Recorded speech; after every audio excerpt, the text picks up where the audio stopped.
asalaamualeykum wa rahmatullah. Man la Pape Samba Gueye maay del si di waxtaan ak yéen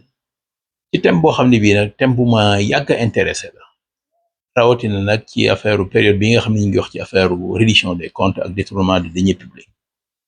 muy thème code pénal sénégalais.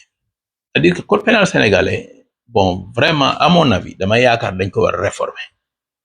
C'est-à-dire que parce que li tax ñu war koo réformer loolu sama avis bi dama ko yàgg am avant même problème reddition des comptes yii di am.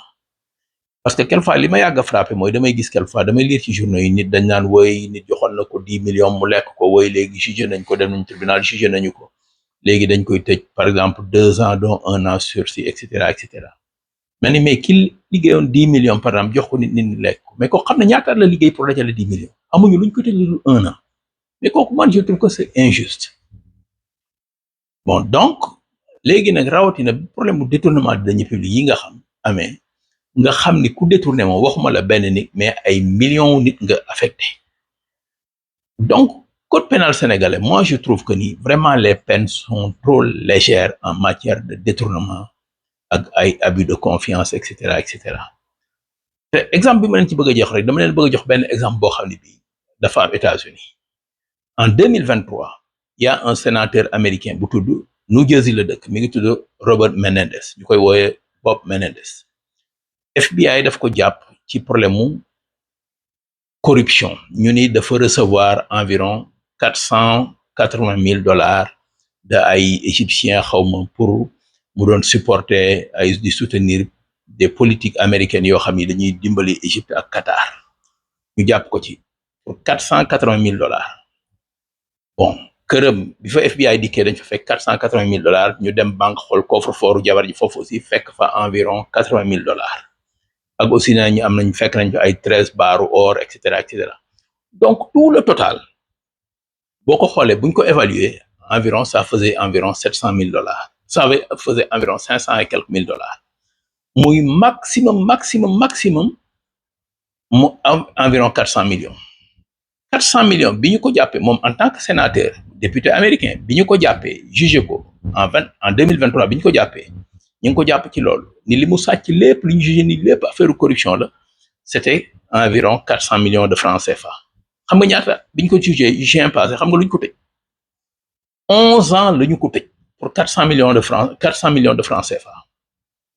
11 ans bi ñu ko jugé 11 ans la ñu ko tëj justice américaine 11 ans la ko tëj jabar ji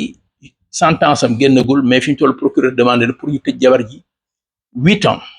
pour environ entre ñoom ñaar 400 millions de francs CFA ñun Sénégal léegi ñuy am des ministres des directeurs de société des directeurs du trésor et cetera des responsables de l'administration ñu détourné waxuma la des millions wala waxuma la des centaines de millions mais des milliards ñu naan dañ leen di tëj ay 6 ans ki ay 7 ans wala maximum bi 5 ans la bon woy gouvernement Sénégal woy li ko gën a intéressé mooy nit ñi de jotaat xaalisam mais pas tëj nit ñi kaso mais nit ñi d'accord gouvernement bëgg naa récupérer xaalisam mais aussi dafa war a tëj nit ñi des sanctions très extrêmement sévères des sanctions dissuasives yoo xam ni ëllëg ak si biir keneen ku ko dégg dootu xalaat a détourné di kaa meneen ci yox ni États-Unis rek mooy tey ku dégg ni sénateur Bob Menendez tëj nañ ko 11 ans et c'est quelqu'un qui a defe naa il a 72 ans ñu war ko tëj 11 ans de prison ñu war koo tëj léegi 11 ans boo ko yokkee ci 72 ans bi yooyu bu génnee il aura 83 ans jabar ji ñu war koo tëj 8 ans pour quand 400 millions de francs CFA ñun Sénégal des gens yu détourné des milliards ñu naan dañ leen di tëj ay 5 ans ay yu kenn xam boo wax ñu naan la loi bi lii la wax mais la loi là xaw ma c'était du temps des colons xaw ma kañ mais cette loi là dañ ko war a revoir parce que quand même les deniers publics ku ko détourné mais tu as porté préjudice à des millions et des millions de personnes. te les peines doivent être tellement sévères que ku ko déggati di nga ragal ni lii du ma ko def parce que moo ko defee alal ji xaw ma ku koy jariñoo sama njaboot ñoo koy jariñoo mais man du doon man parce que balaa maa génn kaso dina fekk ma màgget ba dee wala ma màgget ba dootuma amati njariñ ci àddina mais quant à nit ñi bu fekkente da nga leen di tëj ay 5 ans ak i 6 ans ba pare naan woy ku déposer caution sax ñu may la liberté provisoire wala ku rembourser li ñu amoon ñu bàyyi la nga dem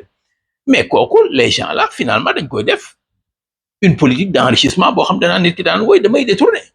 bu ma tëjee kaso bu ma duggee kaso ñu tëj ma quelques années ma génn ou bien ma rembourser li ma jëloon fekk xaalis bi liggéey naa ci des millions et des millions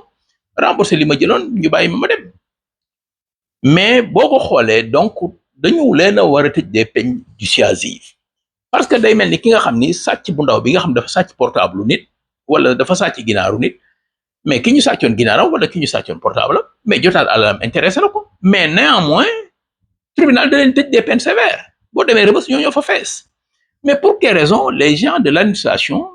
yi def ces détournements là ñu leen di tëj wala naan wooy bu ñu joxee une caution et cetera et quelquefois la caution n'est même pas égale au montant bi ñu leen di accuser parce que je me souviens le directeur de la PROSI là bi ñu koy arrêté temps yële je pense accusation yi c'était environ sur 150 millions mais il a déposé une caution de 90 millions ñu bàyyi ko mu dem jox ko liberté provisoire xaw ma joxuñu ko sax moom defe naa bracelet électronique donc c'est les choses yi nga xam ne l'administration daf ko war a xoolaat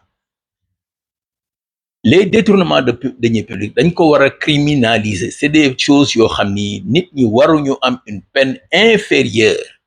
surtout pour ce qui est du milliard kooku aucune personne waru ko def di tëdd une peine inférieure à 10 ans c'est pas possible mais war nañu def même 1 million de francs CFA rek ku ko détourné rek tu dois au moins purger une peine d'au minimum 1 an boo détourné par exemple 5 millions par exemple ñun la woy c'est 5 ans et cetera def ko di ko majorer en fonction du montant mais le milliard moom kooku il n'est pas du tout question que nit ki war a tëdd moins de 10 ans c'est pas possible c'est pas normal te yooyu beneen affaire bi ci nekk aussi mais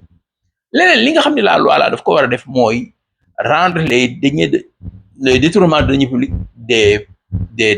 délits yoo xam ne ou bien des peines yoo xam ne qui sont imprescriptibles war ñoo nekk ñu naan woy bu amee 7 ans prescription bi dal na ci mënatoo cee def dara non deniers publics dañ ko war a rendre imprescriptible ku def deniers publics tant que yaa ngi dund ci kaw suuf fu ñu ko gisee mbaa fu ñu la jàppee dañu lay topp te lépp loo am dañu koy nangu di ko nangu ba yow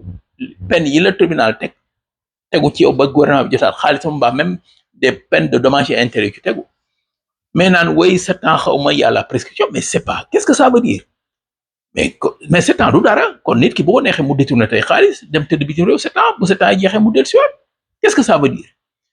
faut que ñu rendre les détournements de deniers publics des délits des ñu criminaliser ko rendre ko imprescriptible donc lii mooy li ci nekk te nag dama naan même en dehors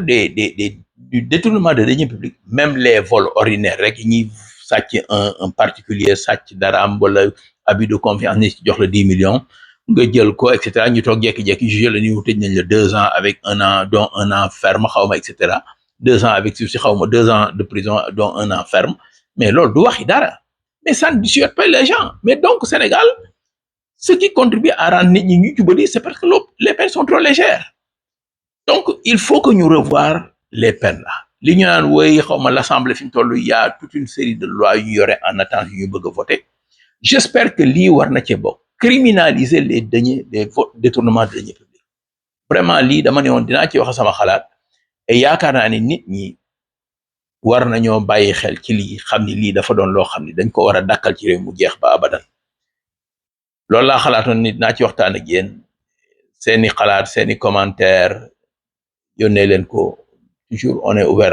au débat et au débat contradictoire lu ngeen ci xalaat ngeen wax ko seeni commentaires sont les bienvenus merci beaucoup asalaamaaleykum